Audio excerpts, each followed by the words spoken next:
అందుకే అధికారంలోకి వచ్చినెంబడే ఎంకన్నా నీ కళ నువ్వు ఆనాడు రాజశేఖర రెడ్డి గారితో కొట్లాడి తెచ్చిన ఎస్ఎల్బీసీని 2 ఏళ్లలో పూర్తి చేద్దాం, పనులు మొదలు పెట్టని చెప్పి ఉత్తమ్ కుమార్ రెడ్డి గారిని, వెంకటరెడ్డి గారిని, నల్గొండ జిల్లా నాయకులతో మాట్లాడి ఎస్ఎల్బీసీ టన్నెల్ పూర్తి చేయడానికి ముందుకెళ్ళాం. అనుకోని ప్రమాదం జరిగింది. 10 ఏళ్ళు పని ఆగిపోవడంతో పనులు చేస్తుంటే ప్రమాదం జరిగి 8 మంది చచ్చిపోయారు. ఏడైనా ఒక మనిషి చచ్చిపోతే ఇంత బాధపడతాం, ఇన్ని కన్నీళ్లు పెట్టుకుంటాం, ఆ కుటుంబాన్ని ఆదుకోవడానికి ప్రయత్నం చేస్తాం. అంతెందుకు ఒక కాకి చచ్చిపోతే 10 కాకులు దాని చుట్టూతో చేరి సానుభూతి తెలుపుతాయి. కానీ ఎస్ఎల్బీసీలో 8 మంది చచ్చిపోతే మామ, అల్లుడు, బావ, బామ్మార్తి దావతులు చేసుకొని ఇక సంతోషపడ్డారు. ఎస్ఎల్బీసీ ఆగిపోయింది, ఇక ఆపేయండి, ఎస్ఎల్బీసీ కట్టొద్దు, మనుషులు చచ్చిపోయినరని. ఇంత దుర్మార్గం ఉంటుందా? ఇంత కడుపులో విషం పెట్టుకున్నోడు ఇవాళ నల్గొండ జిల్లాలో మున్సిపల్లో కార్పొరేటర్లను, కౌన్సిలర్లను గెలిపించమని ఎట్లా అడుగుతాడు? నల్గొండ మీద విషం జిమ్ముతున్న బీఆర్ఎస్ వాళ్ళకు, ఎస్ఎల్బీసీ కట్టనోనికి, రేషన్ కార్డు ఇవ్వనోడికి, సన్న బియ్యం పంచనోడికి, ఆడబిడ్డలకు ఆర్టీసీలో ఉచిత ప్రయాణం ఇవ్వనోడికి ఇవాళ మిమ్మల్ని ఓటు అడిగే హక్కు ఉందా? మీరు ఒక్కసారి ఆలోచన చెయ్యండి. సిగ్గు లేకుండా వాళ్ళు వచ్చినా, గంగిరెద్దులోలాక ఇంటి ముందుకు వచ్చినా కర్రు కాల్చి వాత పెట్టండి, సలాకి ఎర్రగా కాల్చి ఈపుల వాతలు పెట్టుర్రి. ఏమన్నా తెస్తే తీసుకోండి, ఏమన్నా ఇచ్చినా తీసుకోండి, కీసలలో లాగులాలు ఏమన్నా ఉంటే అది కూడా తీసుకోండి. మందిని ముంచిన సొమ్ము మస్తుగా ఉన్నది వాళ్ళ దగ్గర. ఒకనొక్కడు ఎకరాలలో ఫామ్ హౌజులు కట్టారు, పెద్ద పెద్ద బెంచ్ కార్లు కొన్నారు, గంజికి గతి లేని వాళ్ళు కూడా. అవన్నీ మనల్ని ముంచిన సొమ్మే, మందిని ముంచిన సొమ్మే. టీఆర్ఎస్ వాడు వచ్చి ఏమి ఇచ్చినా తీసుకోండి, చేయాల్సిన లగ్గం చెయ్యండి.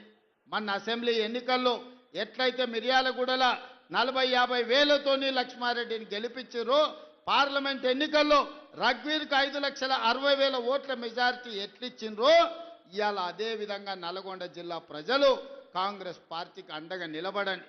ఇవాళ మిత్రులారా, మనం అధికారంలోకి వచ్చిన ఈ 2 ఏళ్లలో 70,000 ప్రభుత్వ ఉద్యోగాలు ఇచ్చినాం, రైతు రుణమాఫీ చేసినాం, రైతు భరోసా కార్యక్రమాన్ని అమలు చేసినాం, 4.5 లక్షల పేదోళ్ళకి ఇందిరమ్మ ఇండ్లు ఇచ్చినాం. ఇవాళ ఆడబిడ్డలకు ఆర్టీసీలో బస్సే కాదు 1000 బస్సులు కొనిపించి, బస్సులో ఉచితమే కాదు 1000 బస్సులకు యజమానులను ఇవాళ ఆడబిడ్డల్ని చేసినాం. ఇవాళ స్వయం సహాయక సంఘాలకు పెట్రోల్ బంకులు నడుపుకోవడానికి ఇవాళ ప్రతి జిల్లాలో పెట్రోల్ బంకులు ఇచ్చి 27,000 కోట్ల రూపాయలు సున్నా వడ్డీకి ఇవాళ ఆడబిడ్డలకు నగదు బ్యాంకులతో ఇప్పించినాం. ఇవన్నీ కూడా ఎలా సాధ్యమైనాయి అంటే ఇందిరమ్మ రాజ్యంలో పేదల పరిపాలన వచ్చినందుకే సాధ్యమైంది. ఇవాళ అన్ని మనమే ఉన్నాం, సర్పంచులు మనోళ్ళే ఉండ్రు, ఎమ్మెల్యేలు మనోళ్ళే ఉండ్రు, ఎమ్మెల్సీలు మనోళ్ళే ఉండ్రు, మంత్రులు మనమే ఉన్నాం, ప్రభుత్వం మనమే ఉన్నది. మరి ఏనైనా మన కాలనీలలో ఎవడన్నా అప్పి తప్పి బీఆర్ఎస్ వాడు కౌన్సిలరు, కార్పొరేటరు అయితే ఇక వాడు మనకేమన్నా పని చేస్తాడా? ఒకసారి ఆలోచన చేయండి. 10 ఏళ్ళు వాళ్ళే ఉన్నారు, 10 ఏళ్ళు పరిపాలన చేసిర్రు, మొత్తం తెలంగాణను దోసుకున్నారు, 1000 కోట్ల రూపాయలు సంపాదించుకున్నారు. ఆస్తులు సంపాదించుకుంటే పర్వాలేదు, 7 అంతస్తుల మేడలు కట్టుకుంటే పర్వాలేదు, కానీ పెళ్ళా మొగుడు ఫోన్లలో మాట్లాడుకుంటే కూడా ఫోన్లు విన్నారా? ఇంత సిగ్గు తప్పినోడు ఎవడన్నా ఉంటాడా? వాళ్ళ బతుకు చెడ. పెళ్ళ మొగుడు మాట్లాడుకుంటే కూడా జోలి ఇంటాడా ఎవడన్నా? జడ్జిలను వదలలే, జర్నలిస్టులను వదలలే, ప్రతిపక్ష నాయకులను వదలలే, పెళ్ళ మొగుడు జోలి వదలలే, సినిమా తారాలు మాట్లాడుకుంటుంటే వాళ్ళను కూడా వదలలే. ఎవడు ఏది మాట్లాడుకున్నా వాని ఫోన్లలో ఏం మాట్లాడుకుంటుండో వీడికి ఎందుకయా? వీడేమన్నా మనిషేనా? అసలు మానవ జన్మ ఎత్తడానికి అర్హత ఉందా? మంది ఫోన్లు తినేటోడు అసలు మనిషా? అన్నం తినేటోడు ఎవడన్నా పెళ్ళ మొగుడు మాట్లాడుకునేది వింటారా? అట్లాంటి సన్నాసులకు మన పోలీసు వాళ్ళు నోటీస్ ఇచ్చారు. మా జాతిపితకు నోటీస్ ఇస్తారని. ఎవరికిరా నువ్వు జాతిపితవు? ఎవడు నీ జాతి? వినోద్రావు నీ జాత? ఎర్రబల్లి దయాకరావు నీ జాత? కుక్కడపల్లి కృష్ణారావు గారు నీ జాత? లేకపోతే తన్నీరు హరీష్ రావు గారు నీ జాత? నీ జాతికి పిత ఉండొచ్చు, మాకు మా నల్గొండకో లేకపోతే మా పాలమూరుకు నీ జాతితో ఏం పని? నీ జాతి ఏంది? నీ నీతి ఏంది? నీలాంటోడు జాతి పితయి పెళ్ళ మొగుడు జోలి పెట్టుకుంటే కూడా ఫోన్ లేని సన్నాసి నువ్వు జాతి పితవంటే ఎవడన్నా ఉంటే ఆత్మహత్య చేసుకుంటాడు. బాయిలో దుంకి చచ్చిపోతారు. సిగ్గుతోని తల వంచుకోవాలి. ఇట్లాంటి ఘోరమైన క్రూరమైన నేరాలు చేస్తే పోలీసు వాళ్ళు పట్టుకొచ్చినట్టు ఆయనకు ముఖానికి ముసుగు తొడిగి కండ్ల కాడికి ఇట్లా పొక్కలు పెట్టి పట్టుకొస్తారు. ఆయన ముఖం మందికి చూపియొద్దండి. మన పోలీసు వాళ్ళు పిలిచినప్పుడు హరీష్ రావును కేటీఆర్ని అందరినీ ముఖానికి ముసుగు తొడిగి పట్టుకొచ్చేది ఉండే, లేకపోతే ముఖానికి మసి ఊసి పట్టుకొచ్చి పోలీసుల ముందర పెట్టేది ఉండే. పోలీసు వాళ్ళు మంచోళ్ళు కాబట్టి ఏమనలేదు. మా జాతిపితకు నోటీస్ ఇస్తావా? మా జాతిపితకు నోటీస్ ఇస్తే తెలంగాణ సమాజానికి అందించినట్టే అంటాడు. అట్లనే అనుకుందాం.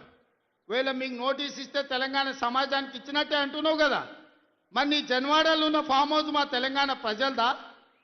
నీకు నోటీస్ ఇస్తే మరి తెలంగాణ అందరికి ఇచ్చినట్టయితే నీకున్న ఎర్రవల్లి ఫామ్ హౌస్ తెలంగాణ సమాజం అందరికి ఇస్తావా?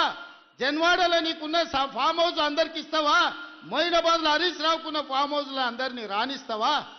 మీ టీవీలు మీ పేపర్లు మాకు ఇస్తావా? వేల కోట్ల రూపాయలు తెలంగాణను కొల్లగొట్టిన దాంట్లో తెలంగాణ నిరుద్యోగులకు ఏమని ఇస్తావా? ఎమ్మెల్యేలు, ఎమ్మెల్సీలు, రాజ్యసభలు, లోక్సభలు, మంత్రులు, ముఖ్యమంత్రి అన్ని మీరే తీసుకున్నావు. తెలంగాణ సమాజానికి ఇచ్చినవా? ఒక్క శ్రీకాంతాచారి తెలంగాణ కోసం ప్రాణత్యాగం చేస్తే శంకరమ్మ ఎక్కడుందో కూడా తెలియదు వాళ్ళ తల్లికి. కనీసం మొట్టమొదట తెలంగాణ కోసం ప్రాణత్యాగం చేసుకున్న శ్రీకాంతాచారి తల్లి కూడా చిన్న బాధ్యత ఇవ్వకపోతివే. జాతిపిత అంటే ఎవరయ్యా అంటే తెలంగాణ కోసం సర్వం త్యాగం చేసిన ప్రొఫెసర్ జయశంకర్ జాతిపిత అవుతాడు. లేకపోతే ఆంధ్రప్రదేశ్లో పార్టీ చచ్చిపోయినా, తెలంగాణలో అధికారం కోల్పోయినా, కేంద్రంలో ప్రభుత్వం పోయినా పర్వాలేదు అని తెలంగాణ